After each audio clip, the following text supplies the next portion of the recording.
Cette vidéo comporte tous les commentaires d'études sur les versets disponibles dans la Bible d'études Esprit et Vie, dans la première épître de Paul aux Thessaloniciens chapitre 2. Verset 1. Notre arrivée chez vous. Au chapitre 2, Paul justifie sa conduite durant son séjour chez les Thessaloniciens. Paul avait été calomnié par ses contradicteurs et accusé d'hypocrisie lorsqu'il prêchait l'Évangile. Verset 4.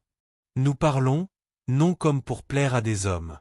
Tout prédicateur de l'Évangile est confronté à la tentation de chercher à plaire aux hommes, c'est-à-dire de rechercher le consentement, l'approbation et la gloire qui vient des hommes, verset 6, en prêchant de façon à ne pas les offenser. Premièrement, céder à cette tentation peut se traduire par une tolérance vis-à-vis du péché et par la tiédeur au sein de la congrégation, voir Apocalypse 2 verset 20, 3 versets 15 à 16. Cela peut conduire à l'emploi de discours flatteurs dans le but d'obtenir un gain financier, des avantages numériques et politiques, ou encore l'éloge venant des autres, versets 4 à 6. Deuxièmement, si cela se produit, d'irréparables dommages sont causés à la droiture et à l'intégrité de l'Église de Christ. Pour cette raison, lorsque nous prêchons, nous devons toujours chercher l'approbation de Dieu et non celle des hommes, 1 Corinthiens 4 verset 5, Galates 1 verset 9 à 10, voire Luc 1 verset 17, note, 2 Timothée 4 verset 3 à 4, note. Verset 7. De même qu'une nourrice prend un tendre soin de ses enfants. Paul et ses collaborateurs montrent l'exemple à suivre en ce qui concerne l'attitude spirituelle que tous les missionnaires, évangélistes et pasteurs doivent avoir lorsqu'ils prêchent l'Évangile. Premièrement, en tant que missionnaires, ils faisaient preuve de la même tendresse et bienveillance qu'une nourrice à l'égard de ses enfants. En se sacrifiant eux-mêmes, ils s'efforçaient particulièrement de nourrir et de protéger les nouveaux convertis, et de répondre à leurs besoins spirituels. Deuxièmement, leur bienveillance montrait qu'ils ne se considéraient pas comme des personnes importantes ou supérieures aux autres. Troisièmement, les missionnaires avaient une telle compassion et un tel amour pour les Thessaloniciens qu'ils étaient prêts à donner leur vie pour eux, verset 8. Quatrièmement, ils consacraient de longues heures, parfois même jusqu'à l'épuisement, à leur apporter l'Évangile, verset 9. Cinquièmement, ils menaient une vie sainte et sans reproche devant les hommes, les encourageant et les exhortant comme un bon père l'aurait fait, versets 10 à 12. Verset 10. Nous avons eu une conduite sainte, juste et irréprochable.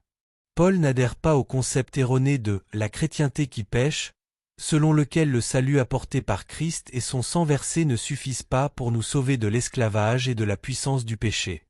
Cette doctrine antibiblique soutient que tous les chrétiens doivent s'attendre à pécher quotidiennement contre Dieu, en parole, en pensée et en œuvre, tout au long de leur vie terrestre.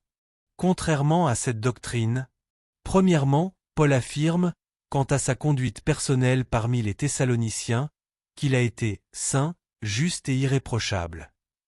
Deuxièmement, Paul en appelle à l'Église et à Dieu lui-même comme témoin que la grâce suffisante de Dieu par Christ l'a rendu capable, comme il l'affirme ailleurs, de se purifier de toute souillure de la chair et de l'esprit, en achevant sa sanctification dans la crainte de Dieu, 2 Corinthiens 7 verset 1, paraphrase, voire 2 Corinthiens 1 verset 12, 2 verset 17, 6 verset 3 à 10, 1 Thessaloniciens 1 verset 5, 2 Timothée 1 verset 3. Verset 16. La colère a fini par les atteindre.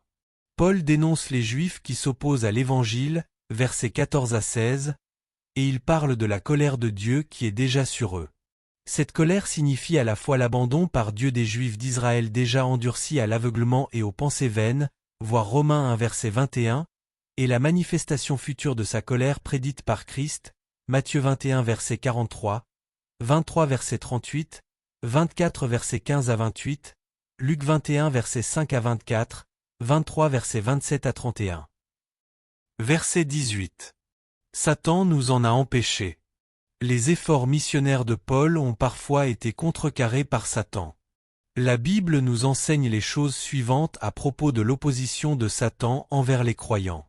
Premièrement, Satan a la permission de Dieu de faire la guerre aux croyants et de les empêcher de faire ce qu'ils désirent sincèrement accomplir pour Christ, Éphésiens 6 versets 11 à 12, voir Daniel 10 versets 13 et versets 20 à 21, Zacharie 3 verset 1, Matthieu 4 verset 1 à 10. Deuxièmement, la puissance de Satan est cependant soumise à la souveraineté de Dieu, Job 1 verset 9 à 12, 2 verset 6, voire 1 verset 12, note.